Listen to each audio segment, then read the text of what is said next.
রাঙামাটির মেন জার্নিটা শুরু হয় ঠিক এখান থেকে।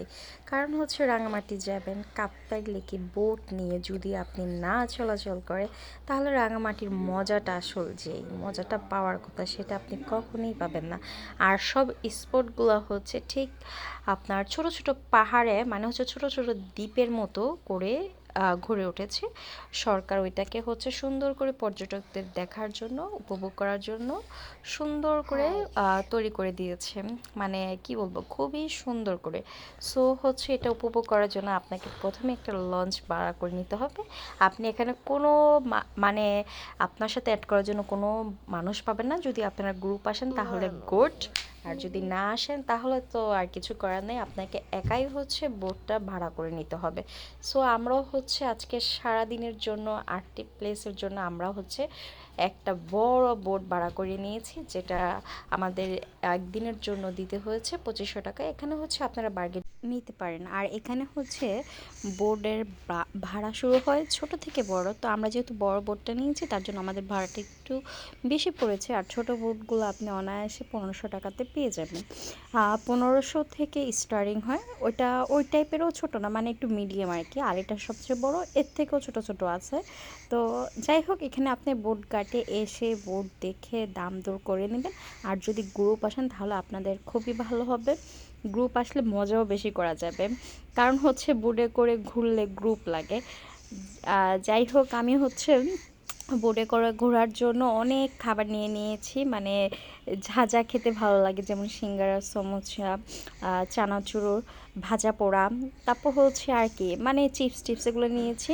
কিন্তু বিশ্বাস করেন ভাই, এত সুন্দর ওয়েদার দেখতে দেখতে কি খাবো, খাওয়ার কথা বলে গিয়েছি।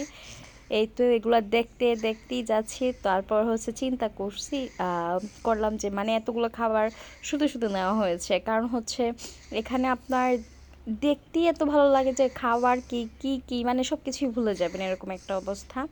তো এই প্রকৃতির দৃশ্যগুলা মানে এত সুন্দর ছিল, এত সুন্দর ছিল, যেটার ভিউ আমরা মানে খুব কাছ থেকে দেখেছি, তো খুবই ভালো লেগেছে। তারপর আমার ছেলেও খুব এনজয় করেছে, আপনারা সেটা ভিডিওতে খেয়াল করলেই দেখবেন।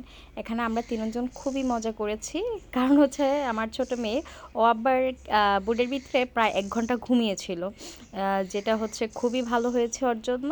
ওকে আমি নিচে একদম সুন্দর করে বিছনা পেতে ঘুম পাড়িয়ে দিয়েছিলাম। আর তারপরে আমরা চলে এসেছি ঝুলন্ত সেতু, যেটা হচ্ছে রাঙামাটির সবচেয়ে বিখ্যাত একটা জায়গা।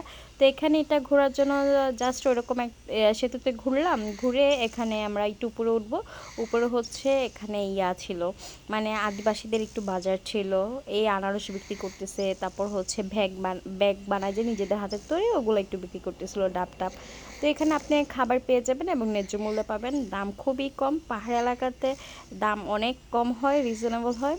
তো আমি কি বলবো, আনারসের তো একদম টোটালি ফ্যান হয়ে গেছি। ওইখানকার আনারস এত মজা, এত রসালো, এত মজা, কি বলবো, যা বলারও বাহিরে। আমি প্রচুর আনারস খেয়েছি যতদিন ওখানে ছিলাম, প্রতিদিন আনারস খেয়েছি, যেখানে আনারস দেখতাম সেখানেই খাইতাম। তো এখনও আমি হচ্ছে দুইটা আনারস টুস টুস করে খেয়ে ফেলেছি, মানে কি বলবো, খুবই মজা। আর আনারসের সাইজগুলো ছোট ছোট, আর দামও খুব কম। আপনি হচ্ছে এখানে বিভিন্ন দামের রেঞ্জের আনারস আছে, আপনি ওইখান থেকে নিতে পারেন, বেছে টেছে আপনার মন মতো নেবেন, ওনারা সুন্দর করে কেটে প্রসেসিং করে আপনাকে দিবে। খুবই টেস্টি, খুবই টেস্টি, কী বলবো, খুবই টেস্টি। তো আমি হচ্ছে কিছু আনারস খাওয়ার ভিডিও করে নিয়ে এসেছি। আসলে কি ভিডিওগুলো স্মৃতি হয়ে রয়ে যাবে, এই আর কি, দিন তো চলে যায়।